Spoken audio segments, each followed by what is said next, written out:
With Session Update, I'm Julie Bartke. A bill that would essentially halt wolf hunting in the state received its first hearing in a Senate committee on Thursday. We'd like to show you some of the debate that centered around Senator Chris Eaton's legislation. The Sierra Club's worked to protect the wolf for many years, in fact, over 3 decades. As a result, the Great Lakes wolf population has made steps towards recovery. Gray wolves once roamed the United States from coast to coast, but they've been eradicated from all of the lower 48 states except one, Minnesota. We're the only state with an original native population that has continuously existed. Gray wolves are a keystone species that allow many other plants and animals to thrive. The loss of wolves would upset the natural balance to the detriment of future generations. Wolves have brought millions of tourist dollars to rural regions of Minnesota as people come to experience these extraordinary animals. Wildlife areas are a key part of Minnesota's outdoor recreation economy and the people it employs. However, despite significant progress, the wolf still occupies just a small portion of its historic habitat. The last statewide population survey was conducted in 2007. The DNR has stated publicly there's no biological basis for the hunt. It's not to control populations.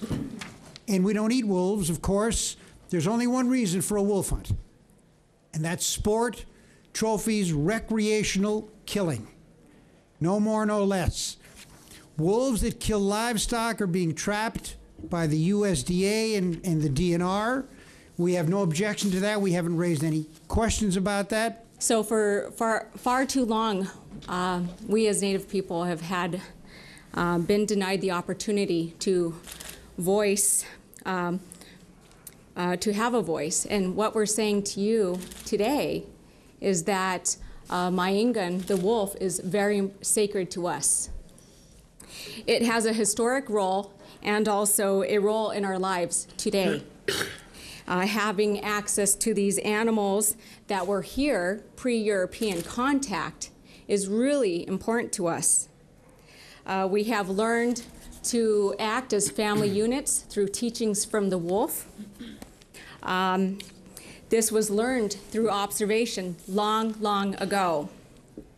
Wolves have a moral right to exist, and I don't expect for you to have a clear understanding of how sacred they are to us, but I am asking that you do respect it.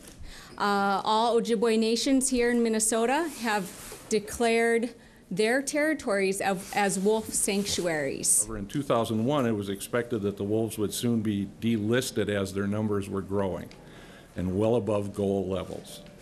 The 5-year wait was removed from the Minnesota Wolf Plan in 2011 due to the recovery of the wolf population and due to the original delisting in 2007. In other words, time served.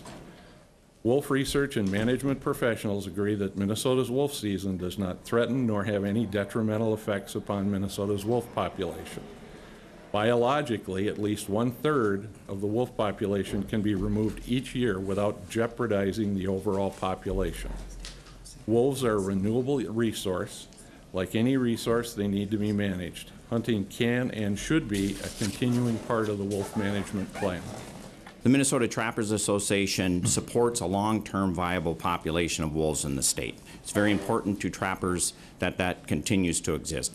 The Minnesota Trappers Association also supports the limited hunt and trapping season that was allowed last year. That trapping has significant restrictions on the activity. There were additional restrictions placed by the law for the season last year.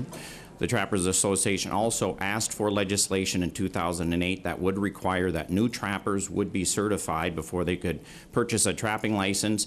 That was also part of the wolf bill last year, and all new trappers that were coming in seeking licenses for wolf trapping were required to be certified. It's a volunteer program by our association. We pay for all the costs. There's no charge to those taking it or no monies from the state. The DNR had never had an opportunity to manage a season on wolves until last year.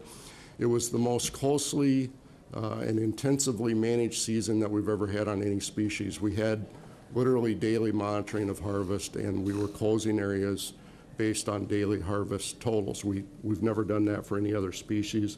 I have nothing against hunting. My concern is for the survival of the wolf. I believe that when you put these kind of resources into protecting a species, that it doesn't make any sense to automatically start a recreational hunt once they are delisted. To view the entire Senate Committee on Environment and Energy, just go online to senate.mn/media.